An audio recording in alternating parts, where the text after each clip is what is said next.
అమరావతిలో Singapore consortium పేర చంద్రబాబు నాయుడు గారి ప్రభుత్వం ఇంతకుముందు వాళ్ళకి దగ్గర దగ్గర 1700 ఎకరాలు 99 సంవత్సరాల పాటు వాళ్ళకి లీజుకి ఇచ్చి ఆంధ్రప్రదేశ్ ప్రభుత్వం మొత్తం మౌలిక వసతులు కల్పించి ఎవ్రీథింగ్ వీళ్ళే ఇక్కడ ఖర్చు పెట్టి సింగపూర్ ప్రభుత్వం మాత్రం కేవలం 360 కోట్ల రూపాయలే 300 కోట్ల పైన అక్కడ ఇన్వెస్ట్ చేస్తారు అని చెప్పి అప్పుడే దీని మీద పెద్ద విమర్శలు వచ్చాయి. దీని వెనక ఏదో పెద్ద తతంగం ఉంది అని. బట్ అక్కడ సింగపూరు ఆ స్టార్టప్లని లేకుంటే అక్కడ వచ్చినటువంటి వారు వ్యాపారవేత్తలని వీళ్ళ వెనకలు అప్పుడు సింగపూర్ మినిస్టర్ ఈశ్వరన్ కూడా వచ్చారు. చివరికి ఆయన అవినీతి ఆరోపణలతో జైల్లో కూర్చున్నారు. దీని వెనకలో పెద్ద తతంగం ఉంది అని చెప్పి అప్పుడు అందరికీ అర్థమైంది. జగన్ గారు వచ్చిన తర్వాత ఇప్పటి వరకు ఇప్పుడు తెలుగుదేశం పార్టీ పాలకపక్షాలు వాళ్ళ పత్రికలు టీవీ ఛానళ్ళు చెబుతూ ఉన్నది సింగపూర్ వాళ్ళని తరిమేశాడు, సింగపూర్ వాళ్ళని అవమానించాడు, సింగపూర్ వాళ్ళని తరిమేశాడు అని చెప్పి చెప్పుకుంటూ వచ్చారు. కానీ తాజాగా ఒక ట్రూత్ బాంబ్ పేరిట వైఎస్ఆర్ కాంగ్రెస్ పార్టీ వేసిన ట్వీట్కి ఇటువైపు వాళ్ళ నోర్లు పూర్తిగా మూసుకుపోయాయి. అసలు నోర్లు తెరవడమే ఇబ్బంది అయిపోయింది. ఇక ఎక్కడే కనుక నోరు కూడా తెరవట్లే. ఏందని, మేము అధికారంలోకి రాగానే ఈ ప్రాజెక్టు టేకప్ చేయలేము అని చెప్పి సింగపూర్ నుంచే మాకు ప్రతిపాదన వచ్చింది, మేము చేయలేము తప్పుకుంటాము అని. సరే అని చెప్పి మేము రద్దు చేసాం.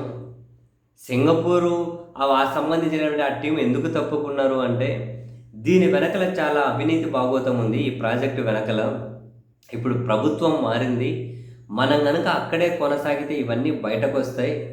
అప్పుడు ఏకంగా సింగపూర్కి సంబంధించి దాని క్రెడిబిలిటీని క్వశ్చన్ మార్కులో పడుతుంది, సింగపూర్ పరువే పోయే పరిస్థితి వస్తుంది.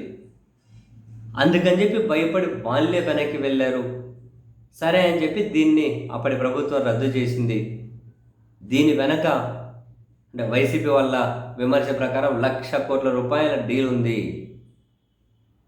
అని చెప్పి వైసీపీ లేటెస్ట్ ట్వీట్ అది.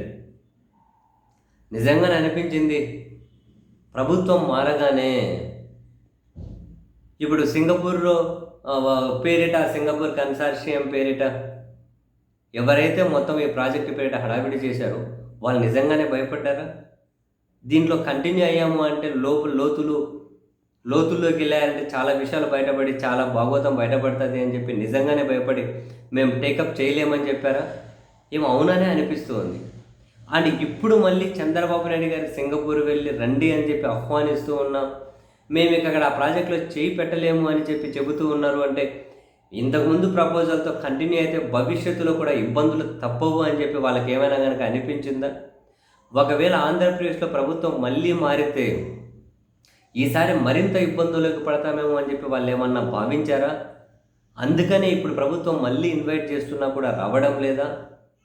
చాలా ప్రశ్నలు మనకి తలెత్తకమానో, చాలా ప్రశ్నలు మన కళ్ళ ముందు రాకమానో. ప్రతిదీ చూడండి మనకు అర్థమవుతుంది. అసలు సింగపూర్ కన్సార్షియం పేరిట 1700 ఎకరాల దగ్గర ఇచ్చి వాళ్ళు పెట్టే 300 కోట్లకి ఈ మొత్తం ప్రాజెక్టులో 58% వాటా వాళ్ళకే ఇచ్చేసి 99 ఏళ్ళ లీజ్ అని చెప్పి ప్రభుత్వమే ఇక్కడ వేల కోట్ల రూపాయల ఖర్చు పెట్టి అంతా డెవలప్ చేసి దీని వెనకాల ఏమీ గూడు పుటాని లేకుండా ఎందుకు ఇవ్వాలి, వాళ్ళకు ఎందుకు ఇస్తారు అంటే ఇంకేదో ప్రైవేట్ భాగోతం ఉంది. ఒకవేళ ప్రభుత్వం మారినా ప్రైవేట్ భాగోతం బయటపడే అవకాశం ఉంది అని, ఇంతకుముందు ప్రభుత్వంలో మనం కొనసాగిన ఈ కథలన్నీ కనుక బయటకు వస్తాయి అని వాళ్ళు రద్దు చేసుకున్నారు. మేం కాదు వాళ్ళే మేము దీని మీద ముందుకెళ్ళలేమని చెప్పి అప్పటి ప్రభుత్వానికి చెప్పారు అని వైసీపీ బయటపెట్టినటువంటి నిజాలు చాలా ఆలోచింపదగ్గ విధంగానే ఉన్నాయి. ఒక్కోసారి నిజంగా అమరావతి చుట్టూ ఏం చేస్తున్నారో, ఎన్ని గుడు పుటాలు నడుస్తున్నాయో ఒకసారి తలచుకుంటే ఎక్కడ డబ్బులు, ఎవరి ఏ జనం సొమ్ము ఏంది, ఎక్కడి నుంచి వీళ్ళు అప్పులు తెస్తున్నారు, చివరికి ఆ ప్రాజెక్ట్ ఏమన్నా అయితే ఏంది పరిస్థితి, ఏమో అబ్బా.